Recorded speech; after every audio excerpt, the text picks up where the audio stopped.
तो भाई लोग, फरवरी का महीना ही चल रहा है अभी, और डेना वाइट ने सुबह सुबह लाइव आकर के कुछ ऐसी अनाउंसमेंट्स कर दी हैं जो कहीं ना कहीं ये बात को स्टैब्लिश कर देती हैं कि यूएफसी अपने हर गुजरते हुए साल को पिछले वाले साल से बेहतर बनाने की कोशिश करता है।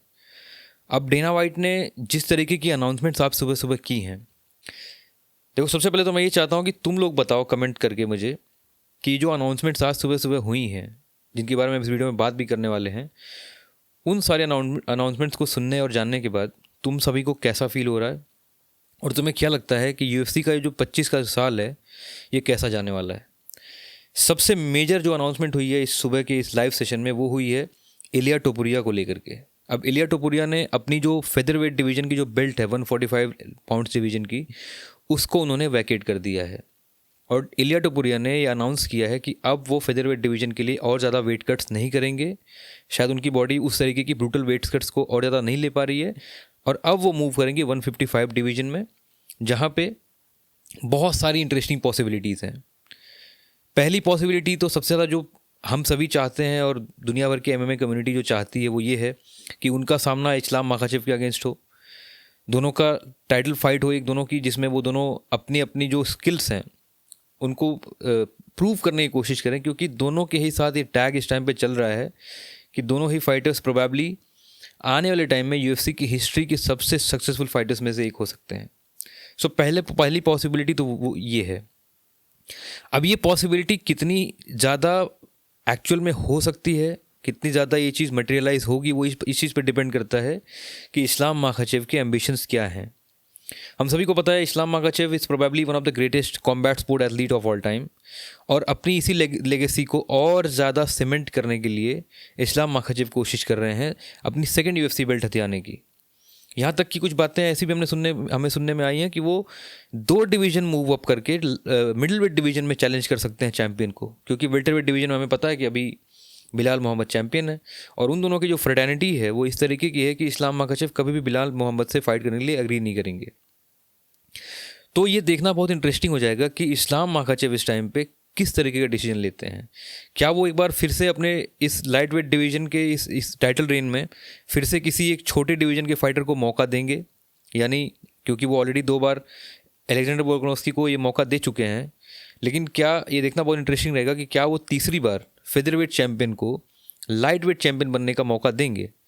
और अगर ऐसा होता है तो definitely it will be a treat to our eyes, क्योंकि हम सभी ये चाहते हैं कि इस स्पोर्ट की बेहतरी के लिए ये बहुत ज़रूरी है कि चैम्पियन वही इंसान बने या बना रहे जो एक्चुअल में चैम्पियन होना डिज़र्व करता है।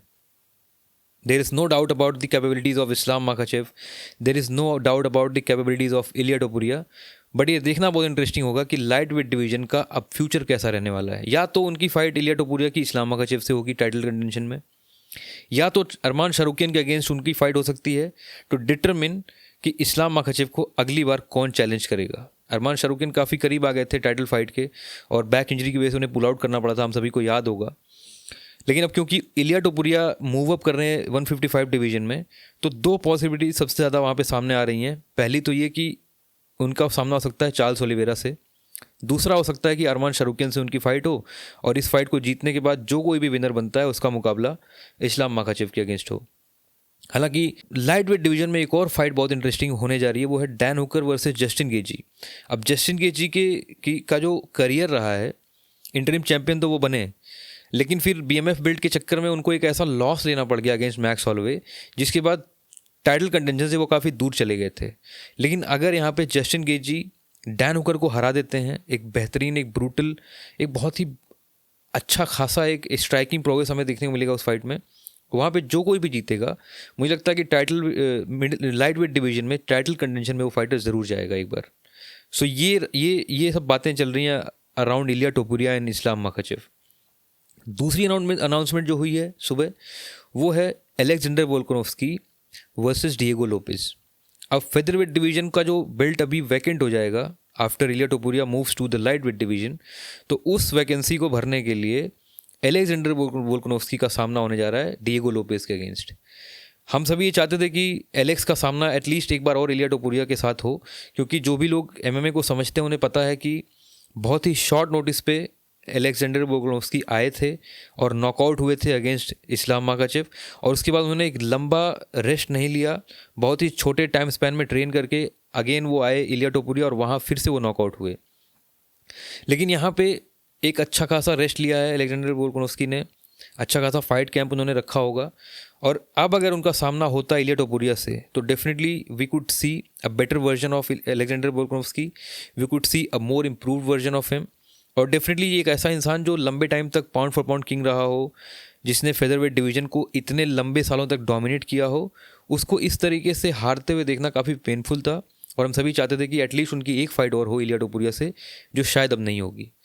डिएगो लोपेस भी काफ़ी अच्छे फाइटर हैं, वेल राउंडेड फाइटर हैं, जुजुत्सु के मास्टर हैं, बेहतरीन ग्राउंड गेम है, बेहतरीन स्ट्राइकिंग है, और उनकी इन सारी चीज़ों को हमने बार बार यूएफसी में होते हुए देखा। ये सारी चीज़ों को उन्होंने प्रूव किया अपने आप को as probably one of the best featherweight fighters on the planet. So ये फाइट भी काफ़ी अच्छी होगी। मुझे उम्मीद है कि एक बेहतरीन मैचअप हमें देखने को मिले, और जो कोई भी ये फाइट को जीतता है definitely that fighter would be A legit champion at the 145 division. इसके अलावा एक और बहुत ही इंटरेस्टिंग अनाउंसमेंट हुई है, जिसमें लियोन एडवर्ड्स के अगेंस्ट जो जैक डेला माडलेना का जो एक बाउट होने वाला था लंदन में, उस फाइट को रिप्लेस कर रहे हैं शॉन ब्रेडी, और जैक डेला माडलेना अब डायरेक्टली चैलेंज करने जा रहे हैं बिलाल मोहम्मद को 10 मई के इवेंट में, जहाँ पे वो टाइटल कंटेंशन में आ गए हैं। और हम में से बहुत से लोग एमएमए मीडिया में भी ये चाह रहे थे कि शावकात राखमानोव का सामना हो बिलाल मोहम्मद से, और काफ़ी बेहतरीन हम सभी एक्साइटेड थे उस फाइट के लिए। लेकिन फॉर नाउ शावकात राखमानोव इज़ इंजर्ड, और उस वजह से वो फाइट नहीं होगी।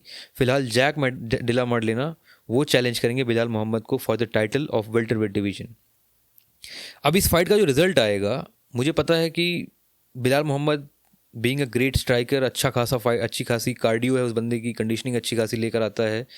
थोड़ी सी फाइट्स बोरिंग होती है, मुझे बहुत ज़्यादा मज़ा नहीं आता बिलाल की फाइट्स देखने में, लेकिन हाँ, he is a champion for a reason. और जैक डेला माडलेना जैसा जो फाइटर है, डेफिनेटली एक अच्छा खासा यूएफसी में अपना डोमिनेंस उसने इस्टेब्लिश किया है, और ये देखना बहुत इंटरेस्टिंग होगा कि इस फाइट का रिजल्ट क्या आता है। अगर इस फाइट में जैक डेला माडलेना जीतते हैं तो हम सभी श्योर हैं ये तो होगा कि इस्लाम माखाचेव हो सकता है कि स्टेप अप करके वेल्टरवेट डिवीजन में उनको चैलेंज करें और डुअल चैंपियन बनने की कोशिश करें।